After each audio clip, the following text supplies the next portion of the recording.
All right, very good. If you've got a Bible with you tonight, let's find the book of Esther, Esther chapter 2. And I was out handing out handouts for tonight. If you didn't get one, there are some there on the back table. And love to have you, if you're able to follow along a little bit with the notes and just be part of what is happening in the story. And of course, we've been looking at the story of Esther under the understanding and the concept of God's got this. And that God is in control even when life seems like it's out of control. And often we look at life events. We even look today at different things that are happening within our country, different things that are happening sometimes in society. And there's many times where things feel like it is out of control. But all is not lost. God is in control. God works through sometimes challenging situations to bring about His exact perfect will. And really, the story of Esther is that story that was a reminder to the children of Israel that when things looked at their bleakest, when things looked like all hope was lost, that God was not done, and that God protected His people in a time of great fear and in a time of great danger. And so God is going to show us through this how God accomplishes that purpose. I don't know if you've ever been to a play before, but a play can be something that people sometimes greatly enjoy. It's something sometimes that other people greatly dread.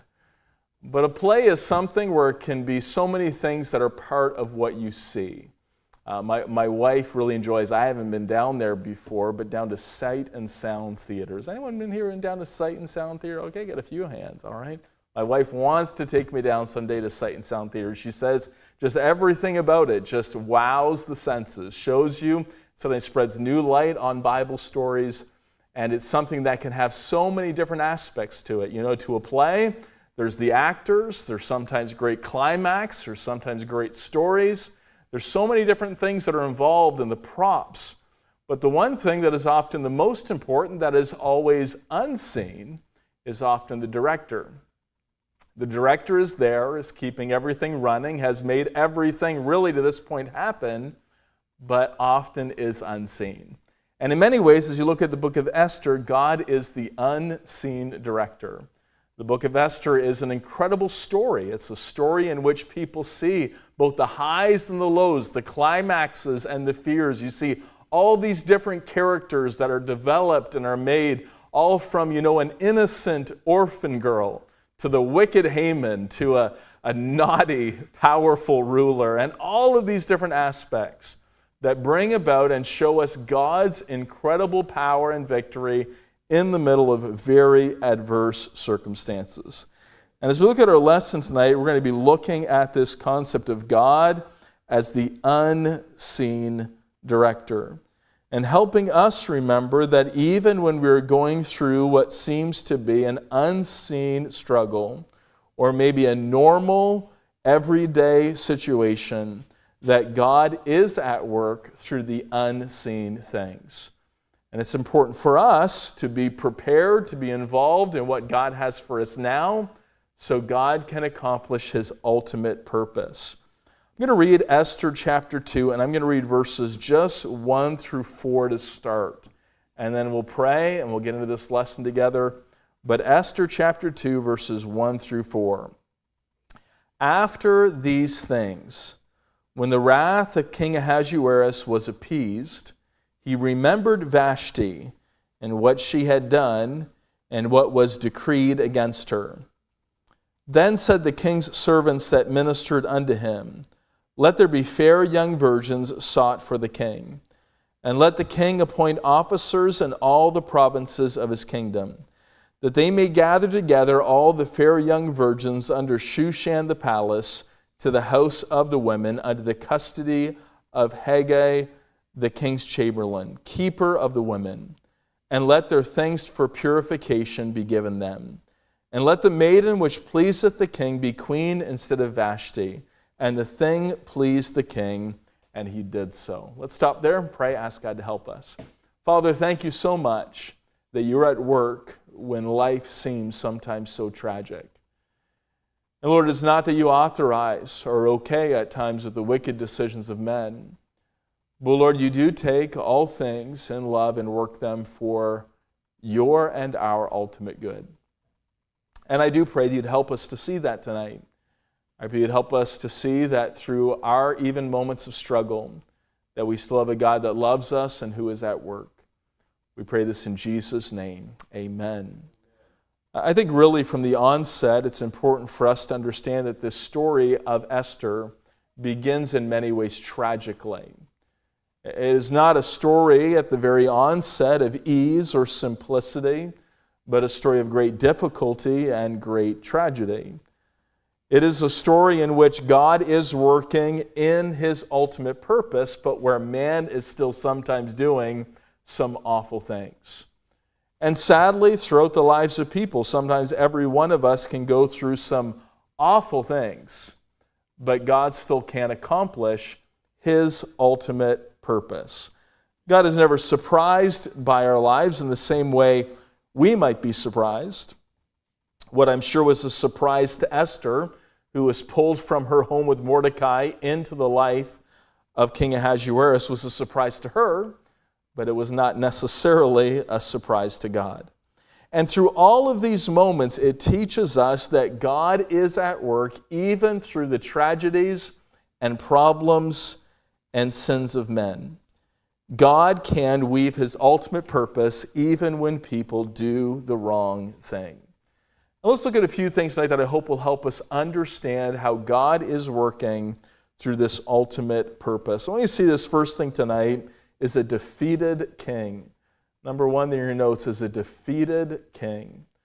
I think it's important for us to recognize that from the very onset we have a man that is doing wrong because he is in, ultimately, like all of us, he's got a sin nature, but he's at not a very good place in his life. I think as we look back on our lives, many of us have done some of the things that we greatly regret at times where we were not personally in the best place in our personal lives. And really, as you begin Esther chapter 2 and verse 1, you have three words that sum up a whole lot when it says, after these things. What was the after these things? It was the whole story with Vashti, the whole story of this man trying to flaunt his wealth and show his power that was mocked and belittled and refused by his wife, to which he reacted in a frustrated rage and decided she was no longer going to be king.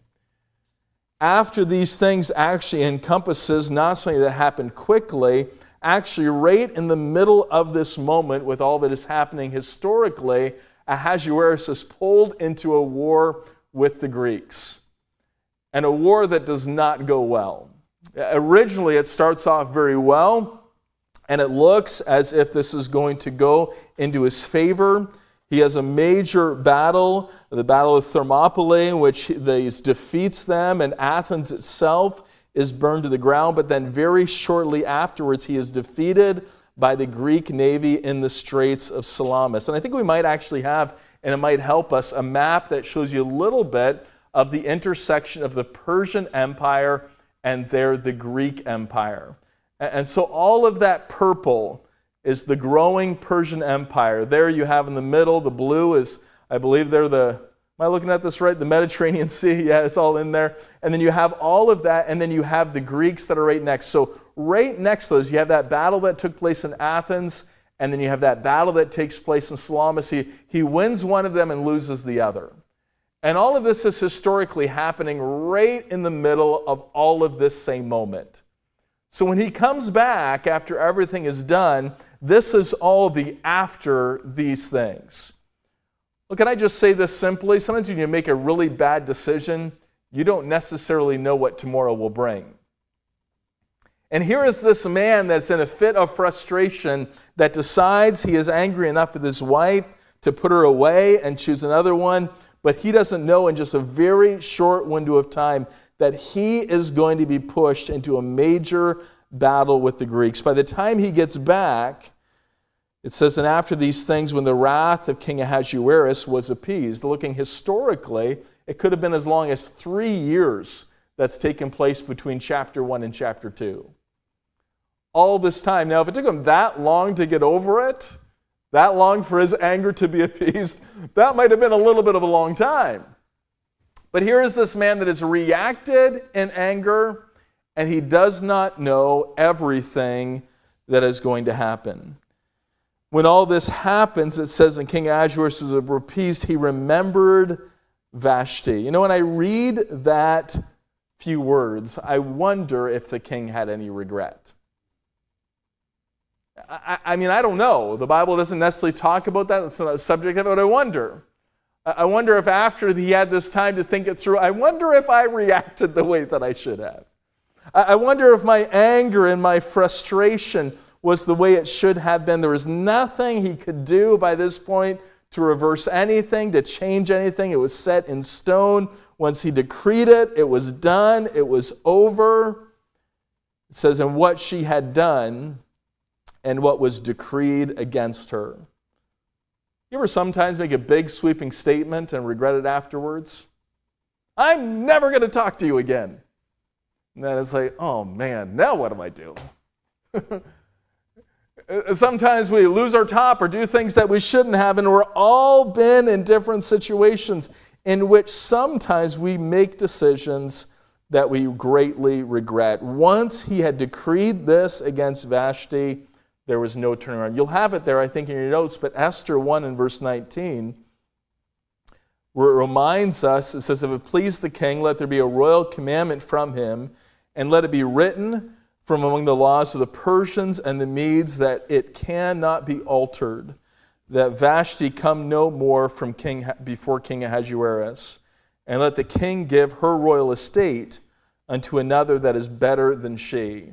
Many of us remember the binding law of the Medes and the Persians. We'll understand that when these things took place within this cultural construct, we understand that it was binding not for just everyone else, but also for the king. It wasn't just that he could have one bad day and then a couple days later or a couple of years later say, you know what, that was a bad call, I'm going to turn that around. And that is the truth of life sometimes, isn't it? Sometimes when we make bad decisions full of emotion and frustration even for Ahasuerus, in a situation which probably he was under the influence, sometimes we cannot take back some of the things that we do and some of the things that we say. This is why these verses remind us, Proverbs 14 and verse 29, he that is slow to wrath is of great understanding, but he that is hasty of spirit exalteth folly. You see the connection that God makes there? When we have anger, we're often hasty. God talking about our spirit, when we're frustrated, we often do things faster than we should. And God says when we're angry and we do something, we often exalt folly. We often lift folly up and elevate it in our life. Proverbs 29 and verse 20, seest thou a man that is hasty in his words? There is more hope of a fool than of him. Let's think about this for a minute together. What are some of the things when we're angry or hasty that we might do that would have long-term impacts? Okay, King Ahasuerus was like, I'm getting rid of my wife when he was angry, and he was in the wrong. But what are some things we might do when we're hasty, angry, and we rush into a decision that sometimes can be long-term and binding? All right, Tracy. Break something? Okay, it happens, doesn't it? Yes. Okay, yeah, for sure, with relationships. It happens, friendships, you name it. What else? What are things sometimes that we do hasty? Yes.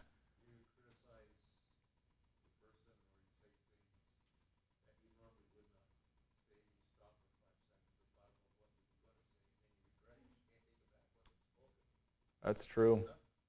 Yeah, that's true. Sometimes we'll just get hasty and frustrated. We might say something to someone else about the individual. Good reminder. What, Cherish? What do you think? What's something we might do bad that's fast? Yeah, get really mad at someone. That's true. Might not be so nice to our brothers or sisters or something, right? Not preaching at anybody. Babe? Yeah, fighting. We're going to get mad, and sometimes we might do something. You know, we fight verbally, we might fight physically. Yeah, you may throw toys. Just don't grab the metal ones, okay? All right, Larry?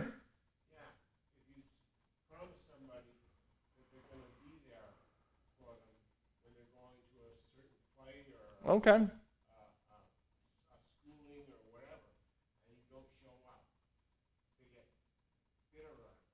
Sure. Okay, yeah, we might develop bitterness. Very true. Tom? All right.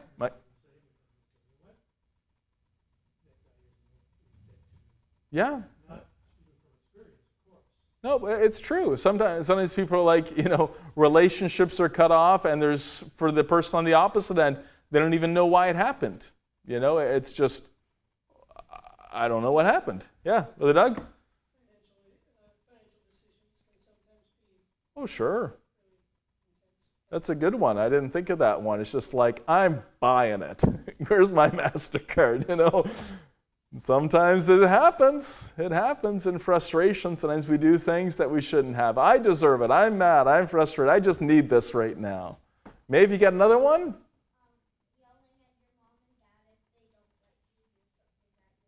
Yeah, it happens. Sometimes we lose our temper. We say things that we shouldn't say. We might quit a job. I've known a lot of people, sometimes they get mad. They quit a job, and then they get up the next morning, it's like, now what do I do? I think everybody has that feeling at least once, right? At a job, and sometimes in a situation, when we need to step away from a job, it shouldn't be a decision made in 30 seconds, right? It ought to be something that, hey, we put some planning and prayer and counsel into, not just because we're reacting to a bad moment. Yes?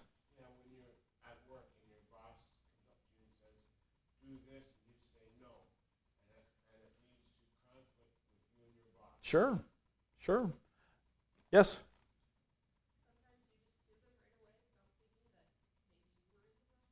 Okay. Yeah. Causes us maybe to have cloudy perspective even on ourselves. There's a lot of things here that's important for us to recognize what? That sometimes time reminds us that maybe that wasn't a good idea. And it's very important for us as we're walking through life and trying to do what God wants us to do everything we can do with God's help to try and control and be in a place where we are not allowing wrath to make split-second, hasty decisions. Because often, as time passes, resentment grows and problems arise with our relationships with others. I heard of a story of a woman that was facing death by rabies, and she had been bitten by a dog. And the doctor sat down with her and said, ma'am, I'm afraid that you need to write your will. And so she grabbed pen and paper and just started scrawling out on this piece of paper all of this information. And the doctor started looking at it and be like, man, this is taking this woman a long time. And he asked her, why is it that it's taking you so long to write your will? And she said, I'm not writing my will. I'm writing a list of the people that I want to bite.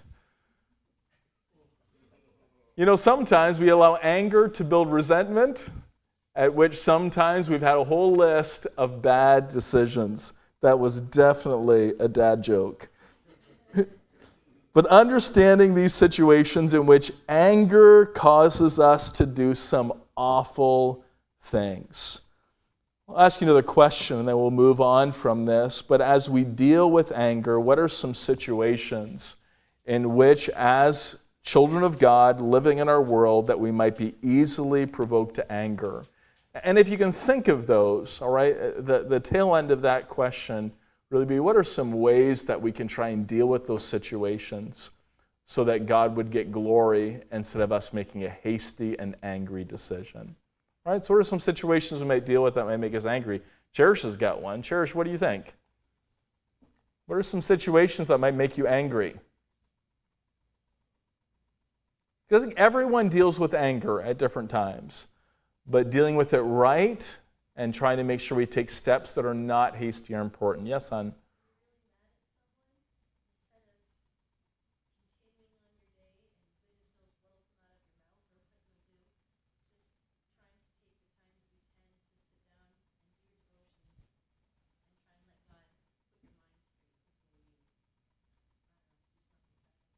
Yeah, for sure. Take some time with God. Let God straighten out your mind. It's important. Yes, John? Instances where an individual may hurt or damage your ego or pride, I find in instances like that, the best way to go about it is to forgive. Sure. And often that quenches the fire pretty quick. Yeah. And you have to. You have to have a pattern of forgiveness, or things will eat at you. Tom? Things that can make us angry, and hopefully to the tail end of that, some good ways to deal with it. Okay, well, when you can tell that the person is not listening to you, they're just waiting for you to finish talking. Sure. And then you end up having the whole train station staring at you. I see. Of course. Yeah, it's important. And how do you handle it when someone is just not listening? Okay.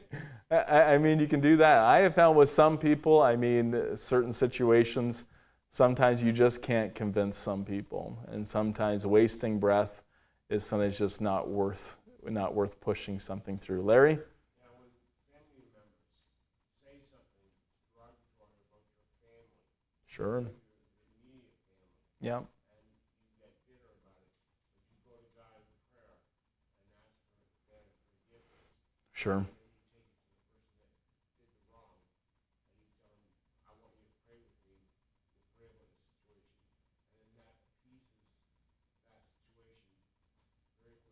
Yeah. I mean, that's good. I mean, family is a tough one because we can't choose who our family are, right? And we have to deal with sometimes situations that we'd rather not. And so it can create for all of us moments of anger, moments of, I need to have a phone call or a chat with that person, but I need to go for a walk first. I need to pray first. I need to make sure I handle this situation well. As a piece of advice, I would really encourage you as you deal with anger to try and deal with things before God in small pieces before they become a big avalanche. And what I mean by that, most people who really explode in anger, most of the time, it's not one thing, it's the 20 things we haven't wanted to deal with. And we're like, I don't want to talk to that person about that, which is great. But once you have 20 things you have to talk to them about, you're probably not going to be able to keep your emotions in check when you do so. And we're all wired different. God builds us differently.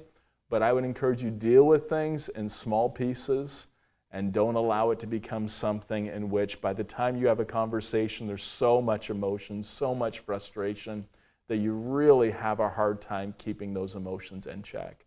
Why? Because a hasty spirit exalteth folly. And anger and hastiness is what the Bible is trying to project here, goes together. And I think we can learn a good lesson from Ahasuerus because once he did it, there was no going back. And we all know that pain. We all know that frustration of like, oh, wish I could take that word and put it back in my mouth. I wish I could take that moment and redo it, but we can't, right? We've got to learn from it. We've got to live with it. We've got to ask God to help us to live differently next time. But it's a good lesson for us that wrath exalts folly, and it's important for us to be observant and allow God to work in our spirit. So we have a defeated king, was our first thought tonight. Second thought with the moments that we have left here is going to be a devised plan. A devised plan. Now, notice with me that the same men, from what we can see in this passage, verse number 2, then the king's servants that ministered unto him, let there be fair young virgins sought for the king. Okay, this is not a good idea. Okay, this is not the way to find a life's mate. Okay, but from everything we can see is the same men who were drunk, as far as I can see, at the party, at least the same group of them that told them to bring Vashti out are the same ones that are giving him education as to how to choose his next spouse. This was not God's design for how this man was to find his spouse, but God worked through the situation regardless. And it really, in many ways, as you read the story, it is a sad story because it is a man who allows himself to be influenced, a man who allows himself to be directed by his own lusts, to really devise a plan in which women from all over his provinces are going to be brought so that he can choose his next bride. And it's a sad story because as you read this passage, it says, verse 3, and let the king appoint officers into all the provinces of his kingdom, that they may gather together all the fair young virgins unto Shushan the palace to the house of the women. So there was literally officers whose job was to travel around to all of these provinces and to look for women with one character, with one quality, not character, beauty. That was the only thing. That was the shallowness of his statement. That's all that they were looking for. And it's sad that sometimes culture, even culture today, can sometimes just look at things at such a base perspective, but this is where things were. Many people estimate historically that the women that were forced from their homes to come to Shushan were somewhere around 400 different young women. And in this gathering, these women that were brought to the palace, that were forced into, for a lack of better words, into the harem of the king, was a very sad situation and a real telling of how culture had degraded at the time. And you see there in verse number 3, it says, under the custody of Haggai the king's chamberlain, keeper of the women, and let their things for purification be given them. And let the maiden which pleaseth the king be queen instead of Vashti. And the thing pleased the king, and he did so.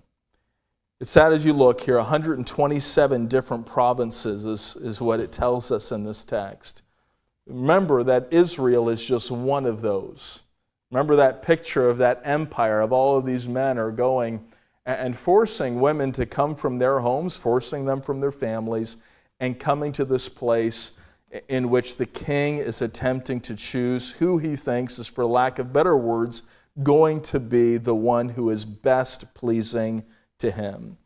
It's a sad story, but it's a story of something that even in the midst of great tragedy, that God still worked through. I'm going to stop here. I want to get into the rest of this, but there's quite a bit more content to get through. What I want you to see is that there was a king that had a bad attitude and did a bad thing. And he did something that by all means was a very tragic, small, pathetic decision in which to find his new bride. But in the middle of all of those moments, God was still at work. And sometimes still, even in the wake of sometimes men doing bad things, God can still bring good things to happen. And it's a good reminder for us, right? When the Bible tells us, and we know that all things work together for good to them that love God, to them who are the called according to his purpose.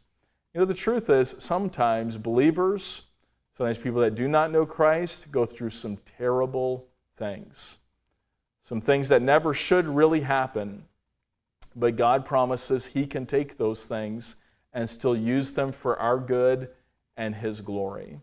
And really, as we go through tragedy, we ought not to just be looking at the tragedy and the awfulness of the situation, although there are many.